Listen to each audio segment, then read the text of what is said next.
Assalamu alaikum dear students, myself Rehan Khurshid, your maths teacher. Today we will solve a last theorem of class 9th chapter number 12, line bisectors and angle bisectors. Here we have theorem number 6. The bisectors of the angles of a triangle are congruent. एक triangle के जो angles होते हैं तीन, उनके जो bisectors होते हैं वो आपस में कॉन्ग्रुएंट होते हैं। ठीक है, तो जिस तरह हमने थर्ड थ्योरम किया था कि एक ट्राइंगल के जो साइड्स के बाइसेक्टर होते हैं वो आपस में कॉन्ग्रुएंट होते हैं, इसी तरह ये भी थ्योरम उससे रिलेटेड ही है। तो इसमें जस्ट क्या है कि जो एक ट्राइंगल के तीन एंगल्स होते हैं उनके एंगल बाइसेक्टर्स जो होते हैं वो भी कॉन्ग्रुएंट होते हैं। तो सबसे पहले हम क्या करेंगे, गिवन में हमें एक ट्राइंगल गिवन है, ट्राइंगल ABC।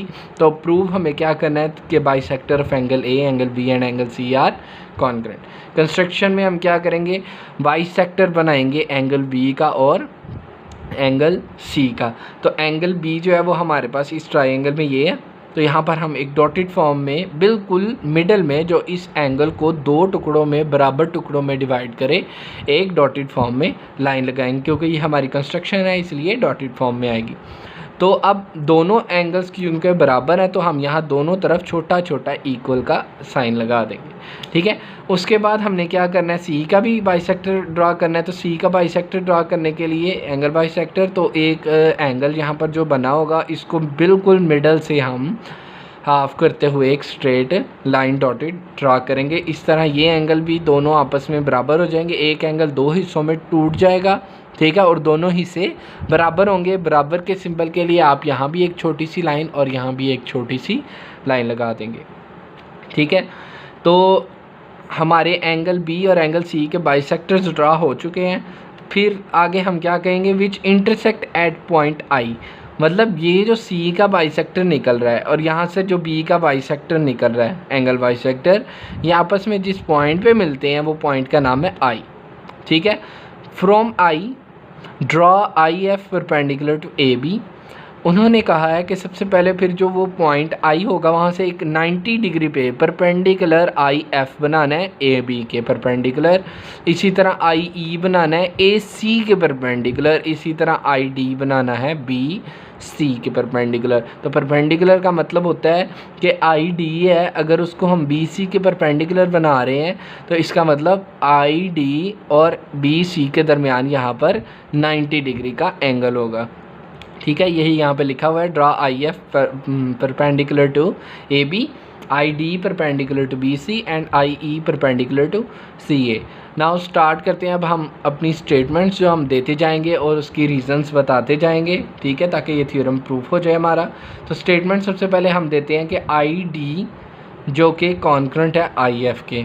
ID के बारे में हमने बोला है ID कॉन्ग्रुएंट है IF के। ठीक है, क्यों? क्योंकि ये एक एंगल बाइसेक्टर है और एंगल बाइसेक्टर के ऊपर है I।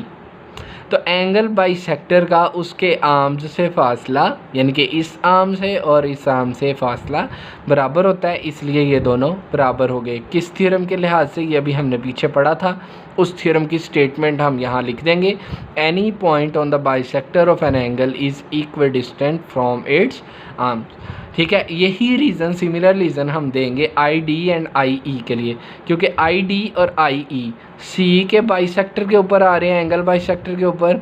तो I का फासला E से और I का फासला D से 100% बराबर होगा, इसलिए IE इज इक्वल टू हो जाएगा ID।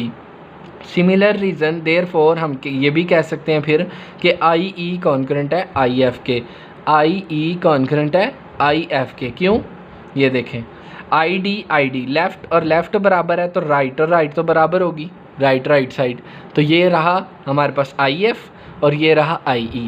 तो देयरफॉर IF ये वाला और IE ये वाला दोनों आपस में कॉन्ग्रुएंट है।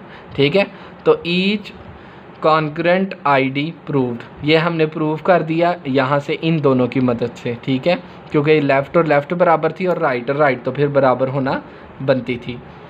तो उसके बाद अब हमने क्या करना है next, so the point I is on the bisector of angle A। तो अब ये चीज़ प्रूव हो गई कि ये जो पॉइंट I है ये बाइसेक्टर के ऊपर है, एंगल बाइसेक्टर जो है ए का उसके ऊपर है, ठीक है। ये हमारे पास इक्वेशन नंबर 1 हो जाएगी। उसके बाद हम एक और बात बताएंगे, also the point I is on the bisector of angle A B C and angle B C A. और एक और बात ये है कि आई जो है वो एंगल बाइसेक्टर के ऊपर है ए बी सी के और ए सी बी या बी सी ए आप बोल सकते हो, ठीक है। किसी भी डायरेक्शन में आपने एंगल को किसी को भी बोल लेना होता है, ठीक है। अगर इस एंगल को बोलना है तो बी सी ए भी बोल सकते हो और ए सी बी भी बोल सकते हो, और अगर इस बी एंगल को बोलना है तो ए बी सी भी बोल सकते हो और सी बी ए भी बोल सकते हैं, ठीक है। तो हम क्या कहते हैं कि also the point I is on the bisector of angle A B C and angle B C A. तो इसका क्या मतलब हुआ कि जो आई है वो बाइसेक्टर के ऊपर है किस एंगल के, बी एंगल के यानी कि ए बी सी एंगल के, और सी एंगल के यानी कि ए सी बी या बी सी ए एंगल के। तो ये हमारे पास कंस्ट्रक्शन थी, ये हमने खुद बनाए थे बाइसेक्टर्स, इसलिए ये हमारी कंस्ट्रक्शन है। Thus the bisectors of angle A, angle B and angle C are congruent. इस तरह ये हमारा थ्योरम प्रूव हो जाएगा इन दोनों इक्वेशंस की मदद से। ये दोनों स्टेटमेंट्स हमारी इस बात की गवाह हैं कि तीनों एंगल्स आपस में कॉन्ग्रुएंट है आई पॉइंट पर, एट आई, ठीक है। शुक्रिया।